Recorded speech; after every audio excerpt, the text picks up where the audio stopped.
there. So I wanted to share some progress on this landscape painting.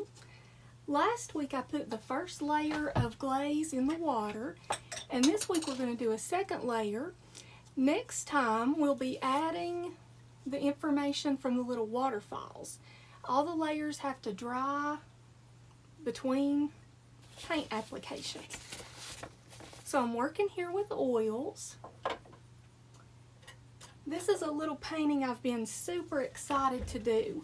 I love these fall wintry colors. It's just the right time of year for it. So I'm mixing some titanium white and some raw sienna. And I'm just going to start, I'm not going to start in the water. I'm going to just kind of get warmed up by doing a little bit of detail work in some of these rocks. I'm just using kind of a pouncing motion to create a texture that is not very predictable.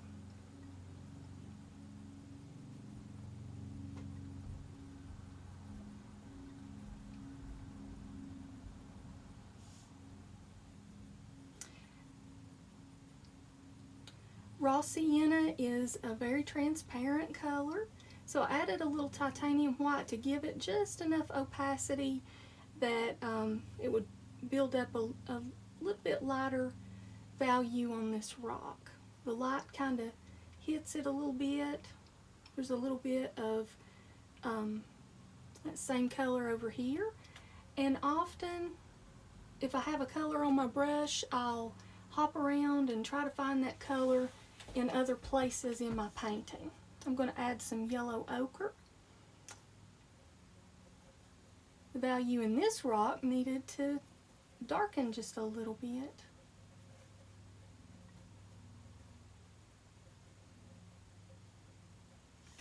Okay, so this is all going to be a little stream that just meanders down this little mountainside.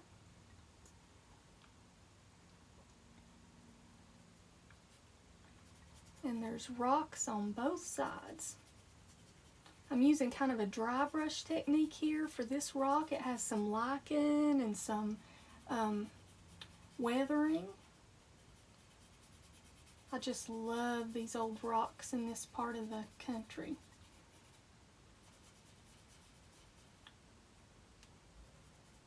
I would love to have a conversation with a geologist who could explain the history of some of these rocks.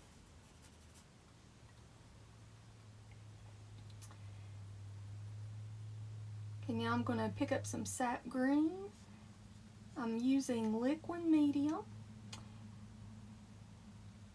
and I'm going to add a little bit of yellow ochre to that sap green to make this wonderful glowing green color for the moss. And just developing a few details, just kind of fun stuff before I start working on the water.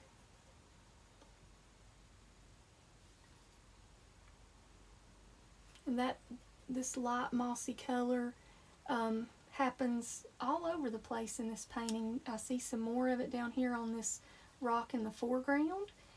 And as I get closer and closer to the foreground, I'll add more and more detail.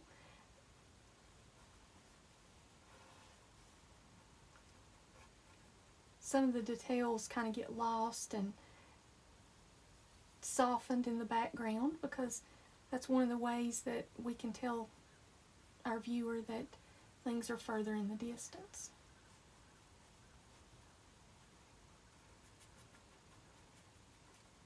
I've thought a lot lately about a painting as a journey. So I always like to think deeply about my viewer and the way that they're going to enter the painting, where the eye's going to go, and where it's going to finally come to rest. And one of the ways that you can direct your viewer's journey is to vary the edges. The eye's always going to fall on, not always, but the eye will most of the time be drawn to the sharpest details and the highest contrast. So you want to save those sharp contrasts and those fine details for the foreground and for things that seem very important. Sometimes you can even kind of tell a story.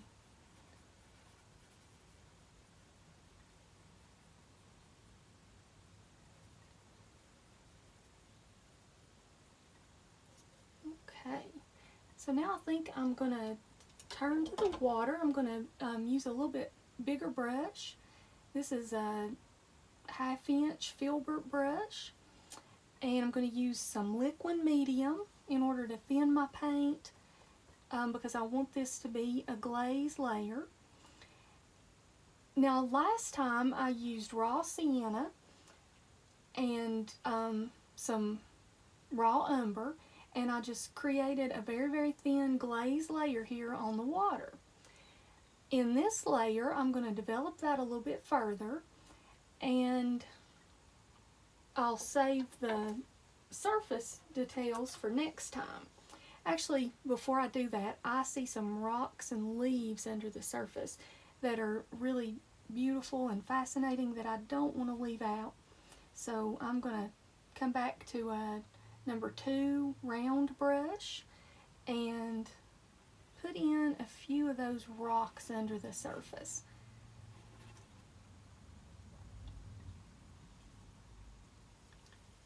And I'll be careful when I apply my glazes that I don't disturb this layer too much. But I really, really like these rocks, and I think they will make my painting richer in the end. So I don't want to leave them out. I'm barely touching the tip of the brush to the panel. I'm painting on a wooden panel here, a cradled wooden panel.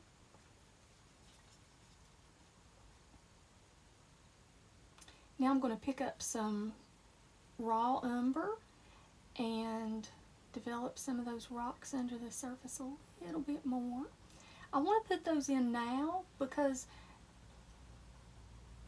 it's a good rule of thumb to paint background to foreground. So anything that's further away really needs to be painted before things that are closer. And because these are under the water, they need to go in before the layers that make up the water.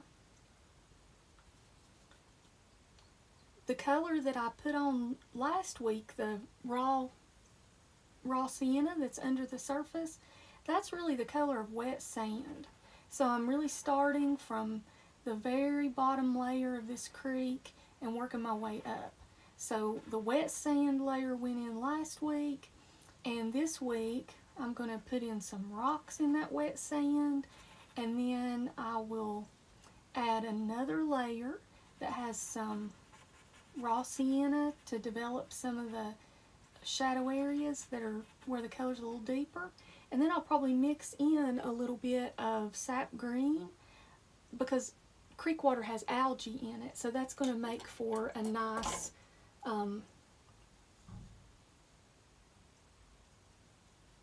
glaze that really mimics the way water looks. So I'm going to add some glaze now on my water. I'm using liquid medium to make my glaze thin. I'm using raw sienna, which is already a very thin, or a very transparent color. And I'm going to add a little bit of raw umber. And I'm going to come up here and start at the back part of the creek and just very gently glaze.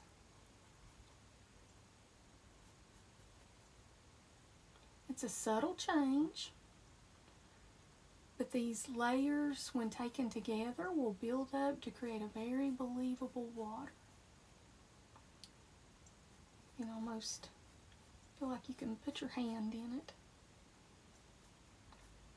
And it'll take at least 2 more layers before it's finished. And then I'll use, the very last thing that I'll do is to build up these little waterfall areas. And I'll use titanium white and a little bit of cobalt blue. to create a glaze and then do some surface calligraphy. For the little waterfall areas, they'll come down through here and down through here. But it'll take some time to build up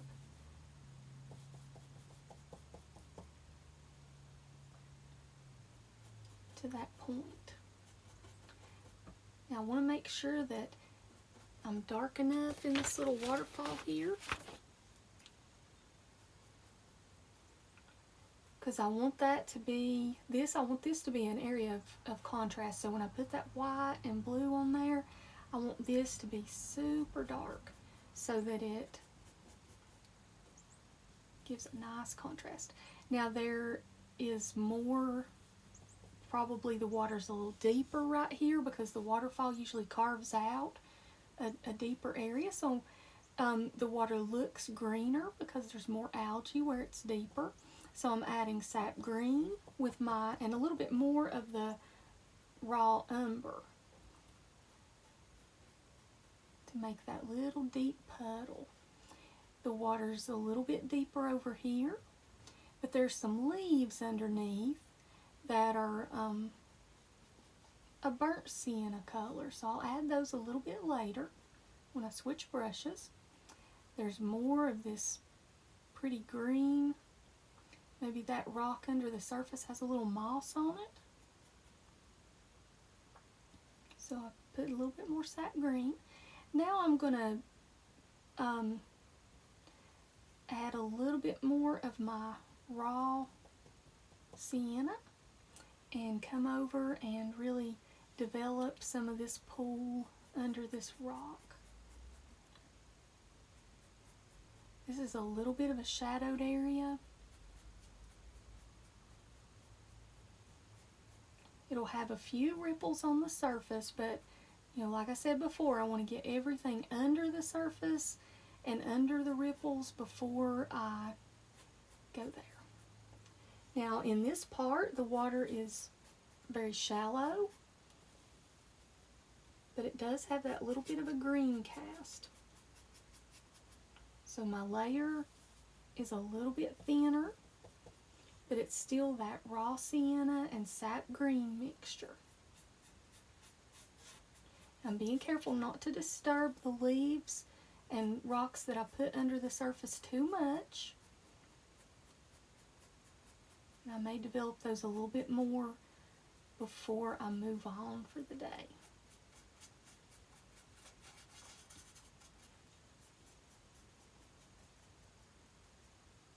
I want to add a little more of this raw sienna to this rock that the water just kind of trickles over, and then I also see some more of the raw umber.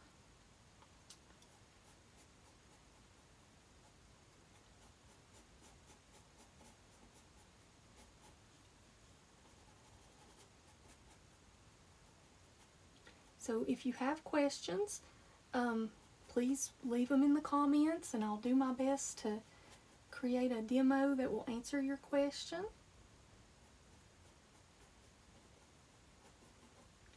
This is going to get a little waterfall trickle down through here too. So I'm going to save this painting. I'm not going to work on it anymore until next week at this time. And then I'll be back on with another live segment and share the progress. Now I have the raw umber developing the shadow under that little bank.